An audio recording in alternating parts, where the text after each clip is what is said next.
fights over toilet paper in supermarket car parks.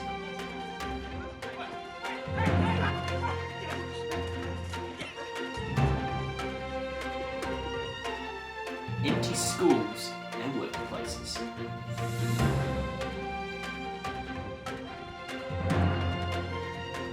Where is everyone? The coronavirus is causing unprecedented changes to Australian society. Join us tonight for a special edition of Late Night with Dishy B. We'll discuss the complexity of this situation. Our special guests tonight, complex experts Martin Narayan and Matt Hazard.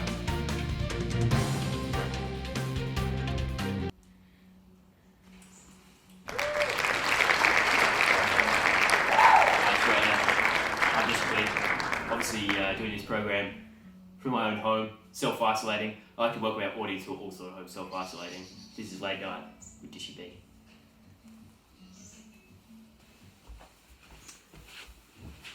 We're first joined by our complexity expert, Martin. Martin joins us via video link from his home in Adelaide. Martin, how are you going? Thanks for having me on the show, Ben. So, Martin, how are our problems related to complexity? Well, I'm sure we all have a decent working understanding of complexity. Complexity in a system relates to the uncertainty in achieving the functional requirements of that system. We see this time and time again in the engineering field. A great example would be drought and flood risk analysis under climate change. In cases like this, the system has many different parts which are often interrelated and which are difficult to understand and are difficult to answer to. Now, in the case of the coronavirus, we can see that key aspects of a functioning society, be it going to work, going to school, and of course our public health system, they're all beginning to function quite poorly. Taking this a bit further, we could describe the coronavirus as a complex problem on a whole different level, this level being a wicked problem. A wicked problem, you say? Could you go into a bit more detail about that? Well, there's several different ways to characterise a wicked problem, Ben. First of these would be a situation in which there are many different stakeholders with different opinions. On the human side, people's responses are shaped by those around them, and everyone's actions affect the outcomes. For some, they only see the coronavirus as a bad flu, and so they're doing little to change their behaviours. We've seen them packing themselves onto beaches, which helps spread the virus further. Similarly, there's other people who believe that the apocalypse is upon us, and so they're stocking up on items like toilet paper, and this is causing fights for the rest of us as we scramble to get what little remain, anticipating that we might not be able to buy them in the future. The second point is that the issue's roots are complex and tangled. This is where the uncertainty that I've been talking about comes into play. We don't know exactly how the virus came to be, and we still don't know how to treat it yet. Similarly, other issues such as globalization and international relations have come into play. We see that rapid sea and air travel has allowed the virus to spread worldwide, and this in turn has affected the economy as more and more businesses are being forced to close. Third, the issue is difficult to address and changes with every attempt to solve it. That is to say, the problem is affected by the solution and vice versa. We simply don't know ahead of time how effective our management techniques are going to be, and they're bound to cause new problems regardless. As we move to close our borders, for example, we now have the issue of trying to isolate new cases and to determine their movements. We've had mass unemployment and closure of businesses caused as we attempt to slow the spread of the virus. Finally, as we move to become more self-reliant, we need to be able to make our own PPE and treatment equipment available for our health workers. Finally, the challenge has no precedent. The coronavirus can seemingly be spread by people who are showing no symptoms and are otherwise healthy. This is unlike previous outbreaks, such as the swine flu and Ebola virus. Similarly, the closure of otherwise financially successful businesses is completely unprecedented in society. Now, you can draw whatever parallels you like to other wicked problems, such as climate change, traffic management, or healthcare.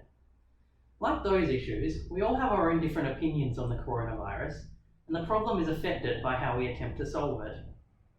However, the coronavirus problem, no matter what you think, is complex, multi-layered, and unprecedented, which is why we're calling it a wicked problem. I'll now hand over to my colleague in complexity, Emad Azar, who has some graphics to further explain complexity. And welcome to the show, Imad. Hi DGB, thanks for having me. So as Martin previously mentioned, a complex system can be made up of many parts, often independent. To better understand complexity, the current situation around the coronavirus in Australia can be modelled using a complex system. So this complex system will be in the form of a complex network, as shown here. So here is an example of a complex network. It involves the concept of national security and relates it to a secure nation. So the concept of national security applies to various principles of the nation.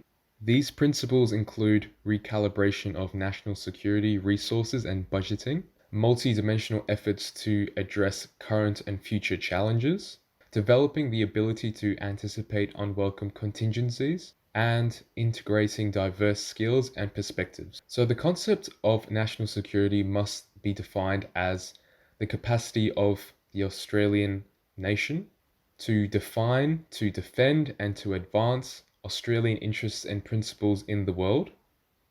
These are all in the aim to achieve a secure nation. So the concept of national security contains policy objectives. These are focused on maintaining security.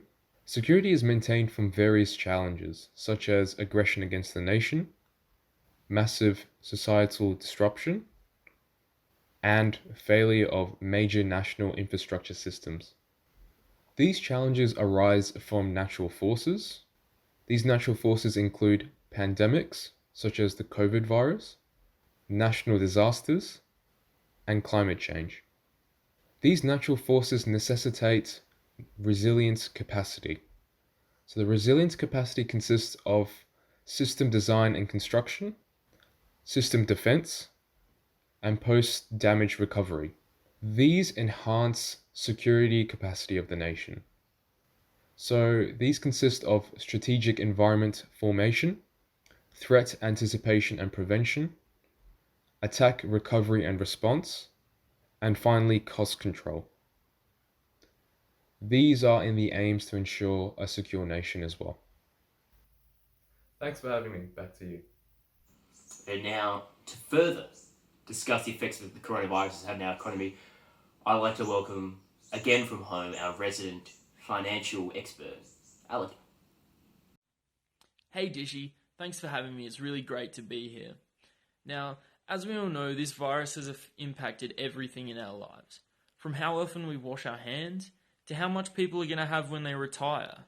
It's scary stuff. It's a complex time that we're living in right now, and our economy's been hit pretty hard. Now, it's not like the economy's been affected directly by the virus. It's not going to eat up our money. But there's a range of areas that it is affecting that are feeding into our economy. Just like Emad discussed before, the situation isn't linear. The problem's not going from here to here to here to here. It's going from here to here, back to here, then over here to three other things. These three other things are feeding into this, and then back into the initial issue. And it's just creating this feedback loop where it intensifies and intensifies until we have a crisis on our hand, like we're seeing right now. We can look over to China as an example. People have stopped buying things. Production has dropped by 15%, and this retail sales have dropped by more than 20%. There's no supply, so there's no demand. And there's no demand, so there's no supply.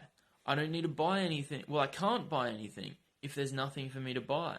And I don't need to make anything if no one's buying it. As people are being isolated, we're self-distancing, socially distancing, we're not going to work. There's so many things that just we don't need anymore. I can't go to the gym. I'm not allowed to leave my house, so the gym shuts down. I don't need a teapot anymore. Well, I need a teapot, but I can't go to the shops to buy one. So this teapot maker is now out of business. What do? There's a whole range of things that are being affected. And with people out of business, our economy starts to fall. People aren't making money. so they can't spend money. This is part of the reason that we need to be looking at such a broad range of issues. Our economy is going to be affected long after people stop getting sick. There's a whole bunch of things that are going to still be seeing the impacts of this long after people have recovered and we haven't seen the virus in a long time. We can't just be looking at the healthcare sector in this problem. It would be poor of our management to look at just one issue. They can't just look here when there's this whole range of issues that we need to be looking at. We need a collaborative effort. We need to be working together. I need to be working with someone, with nurses and with doctors and with businesses and with government to try and solve this issue.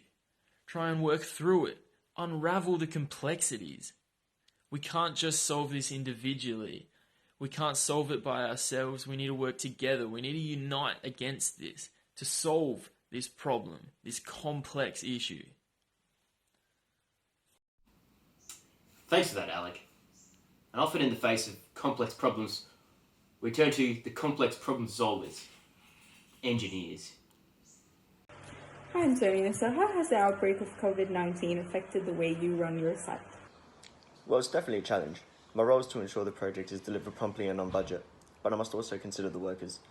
It's definitely an ethical debate on sending people to work from home, which has its impact on productivity, or continue to expose the workers to each other at the growing risk of contracting the virus. Every one of us has a responsibility to look out for one another and not risk infection on our site, which would have major implications on everyone.